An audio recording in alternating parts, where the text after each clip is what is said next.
नमस्कार, आप देख रहे हैं न्यूज़ इंडिया 9 टीवी। महा की बड़ी खबर नासिक ग्रामीण से है, जहां पुलिस ने मोटरसाइकिल चोरी की बढ़ती घटनाओं पर लगाम लगाते हुए एक बड़ी कामयाबी हासिल की है।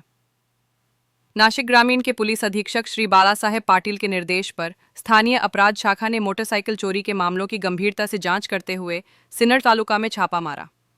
पुलिस को खुफिया जानकारी मिली थी कि पांढोली गांव के पास कुछ संदिग्ध व्यक्ति चोरी की मोटरसाइकिल बेचने आने वाले हैं। जानकारी के आधार पर पुलिस टीम ने तुरंत कार्रवाई करते हुए इलाके में जाल बिछाया और 2 आरोपियों को धर दबोचा। गिरफ्तार आरोपी हैं एक अजय दत्तात्रेय दड़वी, उम्र 21 वर्ष, निवासी विंचुर दड़वी। 2 अनिकेत श्रीधर मानकर, उम्र 24 वर्ष, निवासी राहुरी, जिनसे पूछताछ करने पर पता चला कि उन्होंने और उनके फरार साथी चेतन उर्फ सखिया शेड़के ने मिलकर ये मोटरसाइकिल चिंचोली गांव से चुराई थी। पुलिस की पूछताछ में इन आरोपियों ने न सिर्फ इस चोरी की बात कबूली, बल्कि ये भी बताया कि उन्होंने सिन्नर, वणी, घोटी, संगमनेर, श्रीरामपुर जैसे इलाकों से कुल 10 मोटरसाइकिल चोरी की हैं। अब तक पुलिस ने 7 चोरी के मामलों का खुलासा किया है, जिनमें विभिन्न थानों में दर्ज केस शामिल हैं, जैसे कि सिन्नर, वावी, वणी, घोटी, संगमनेर और श्रीरामपुर थाने में दर्ज मामले। चोरी गई मोटरसाइकिलों की कुल कीमत 8,35,000 रुपये बताई जा रही है। बरामद गाड़ियों में बाजी Pulsar, hero Splendor, royal Enfield bullet, Honda unicorn जैसी बाइक्स शामिल हैं। फरार आरोपी चेतन शेड़के पर पहले से ही गंभीर अपराधों जैसे कि धारा 376 और POCSO एक्ट के तहत मामले दर्ज हैं और वह हाल ही में जमानत पर जेल से रिहा हुआ था।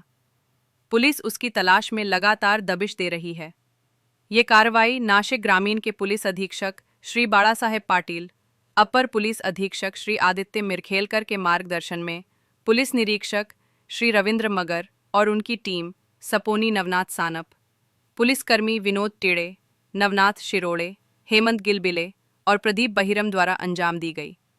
फिलहाल पुलिस इन आरोपियों से और भी असणाऱ्या ज्या चोऱ्या आहेत त्याच्यावर आळा घालण्यासाठी जिल्ह्यामध्ये स्थानिक पोलीस शाखा आणि लोकलचे सर्व अधिकारी यांच्या मार्फतीने जिल्ह्यामध्ये मोहीम राबवण्यात आली होती आणि एक बातमी मिळाली होती की ज्यामध्ये सिन्नरच्या हद्दीमध्ये पांडोली भागामध्ये काही मोटरसायकलचे चोर ही विक्री करण्यासाठी मोटरसायकलची विक्री करण्यासाठी त्या ठिकाणी येणार अशा माहितीच्या आधारावर त्या ठिकाणी ट्रॅप लावला गेला।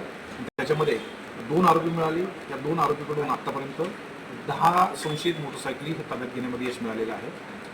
आणखी एक आरोपी आहे ज्याचं नाव निष्पन्न झालेलं आहे। तो मिळाल्यानंतर आणखी काही मोटरसायकली निष्पन्न होतील। त्या पूर्ण जिल्ह्यामध्ये मोटरसायकल चोरीच्या प्रमाणामध्ये जर इफेक्टिव्हली आळा घालायचा असेल तर याच्यामध्ये जे गुन्हेगार रेकॉर्डवरचे गुन्हेगार आहेत, जे अशा प्रकारच्या चोऱ्या करून ते कुठेतरी त्या मोटरसायकली विकतात, तर त्या दृष्टिकोनातून दोन्ही बाजूने म्हणजे घेणारे मोटरसायकल चोरीची मोटरसायकल घेणारे आणि चोरी करून विकणारे त्या दोन्हीच आमच्यासाठी गुन्हेगार आहेत। आणि या बाबतीमध्ये मी एक आवाहन करू इच्छितो की मोटरसायकल घेताना त्याचे पूर्ण डॉक्युमेंट्स पाहून घ्यावेत। स्वस्त मिळतील म्हणून आपण जर चोरीची मोटरसायकल घ्यायला जाल तर निश्चितपणे अशा स्वरूपाच्या गुन्ह्यामध्ये अडकाल। त्यामुळे आपल्याकडे येणारी मोटरसायकल ही पूर्ण कागदपत्रांशी आणि योग्य व्यक्तीकडून घेतोय का हे पाहणंही आवश्यक आहे। त्याच्यामध्ये भविष्यामध्ये आणखी काही गुन्हे उघडकीस येण्याची शक्यता आहे। सर, आपण आता एक आवाहन केलं की जे रेकॉर्डवरचे गुन्हेगार आहेत त्यांची तपासणी जे मोटरसायकल चोरीमधील काही रेकॉर्डवरचे गुन्हेगार आहेत अशा गुन्हेगारांच्या बाबतीमध्ये सुद्धा आम्ही पूर्णपणे व्हेरिफिकेशन करणार आहोत। त्यांनी या मोटरसायकली यापूर्वी काही चोरी केलेली आहेत ते रेकॉर्डवर आहे। त्यांच्या मधल्या काळामध्ये त्यांनी अशा स्वरूपाचे गुन्हे पुन्हा केलेले आहेत का, त्यांच्याकडून काही लोकांनी त्या मोटरसायकली स्वस्तमध्ये घेतलेल्या आहेत का, त्या सर्व बाबीचा या चौकशीमध्ये काही गोष्टी निष्पन्न होतील। आणि जेव्हा केव्हा याच्या बाबतीमध्ये आमच्याकडे पुरावे येतील त्यावेळेस निश्चितपणे मोटरसायकल घेणारे आणि विक्री करणारे हे दोन्ही गुन्हेगार आहेत, त्या दोन्ही बाबतीमध्ये कारवाई करण्यात येणार आहे।